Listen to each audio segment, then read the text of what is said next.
Lost my parents, got abused by my relatives, and then turned the tables with a karma bomb. It all started when my parents passed away in a tragic accident. I was devastated. My whole world came crashing down.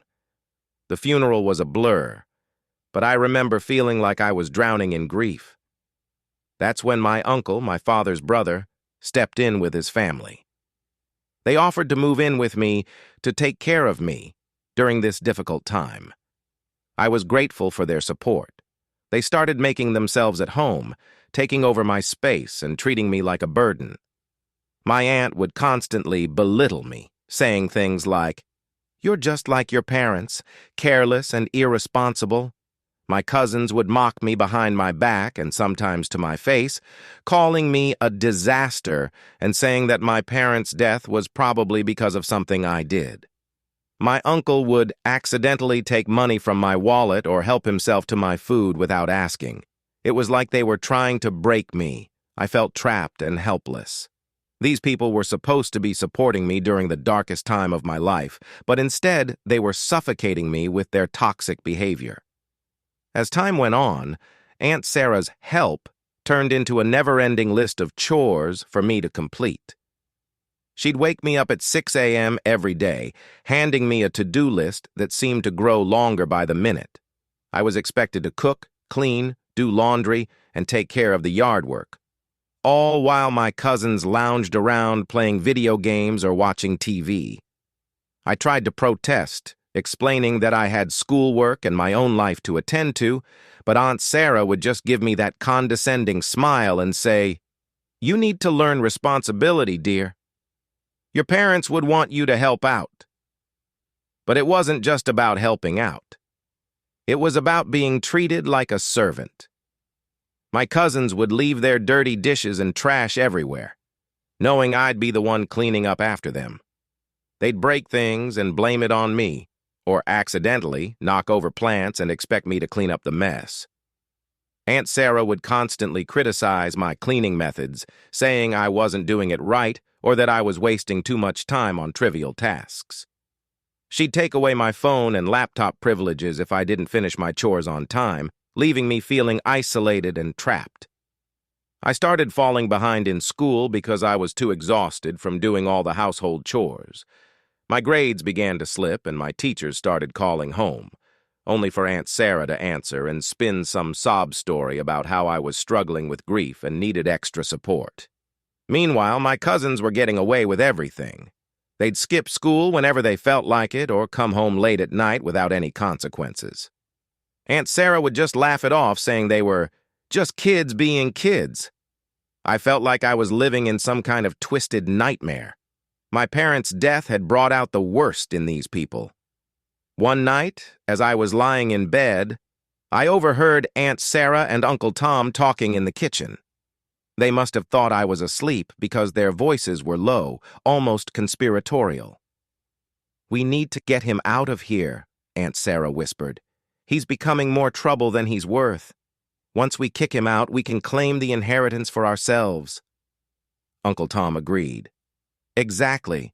That money should have been ours from the start. He's just a kid. He doesn't need it. We'll figure out a way to make him leave."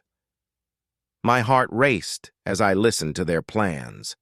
They were going to take everything my parents had left me and leave me with nothing. I couldn't let that happen. I needed help, and I knew exactly who to turn to. My grandmother, my mother's mother, lived a few towns over. She was a tough, no-nonsense woman who had always been fiercely protective of me. I decided to call her the next day. When I told her everything, from the way my aunt and uncle were treating me to their plans to take my inheritance, she was furious. "Don't worry, darling," she said. "We're going to make this right." We devised a plan. First, I needed evidence of their abuse and their intentions. I started carrying my phone with me everywhere, secretly recording their behavior. It didn't take long to gather plenty of material. Aunt Sarah berating me, my cousins mocking me, and Uncle Tom taking money from my wallet. I captured it all. I even managed to record a conversation where they discussed kicking me out and claiming the inheritance. It was enough to make anyone's blood boil. With the evidence in hand, I sent it all to my grandmother. She contacted a lawyer and started the process of securing my inheritance and ensuring I would be safe. Meanwhile, I continued to play along at home, acting as if nothing had changed. I still did my chores and endured their cruelty, but I knew the end was near. One afternoon, my grandmother showed up unannounced, along with the lawyer and a couple of police officers. Aunt Sarah and Uncle Tom were shocked. "We have evidence that you have been abusing and exploiting my grandson," my grandmother said, her voice cold and steady.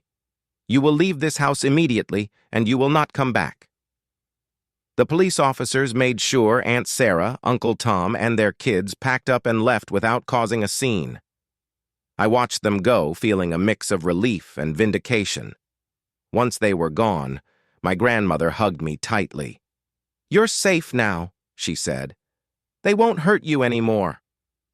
A few weeks later, I received a message from Aunt Sarah requesting a meeting.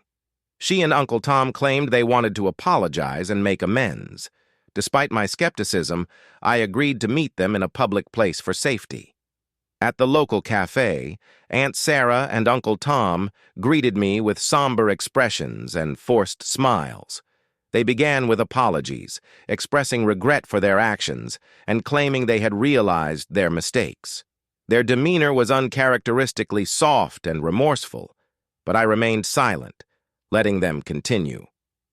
They then pleaded with me to take back the charges, painting a picture of their desperate situation and how much they had lost. Their pleas were intense, but I was resolute in my decision. I told them I wouldn't retract the charges, which led to an immediate shift in their behavior. Their sadness turned to anger as they berated me for being ungrateful and heartless.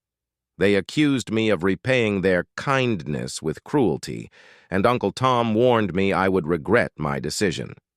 Despite their threats, I stood my ground, stating I regretted allowing them to stay in my life for as long as I had. Switching tactics, Aunt Sarah began to cry, appealing to my compassion by mentioning their children and how they needed their parents. She implored me to think about their well-being, trying to guilt me into changing my mind. Although I felt a twinge of guilt for my cousins, I knew they had been complicit in the abuse. I told them I was sorry for their children, but reminded them that actions have consequences. Then I stood up and walked away, leaving them in the cafe, seething with rage and disbelief. As I exited, a wave of relief washed over me, Didn't mean to break your toy. knowing they She no would say longer had soothingly, any power "Let's talk to over her about me. being more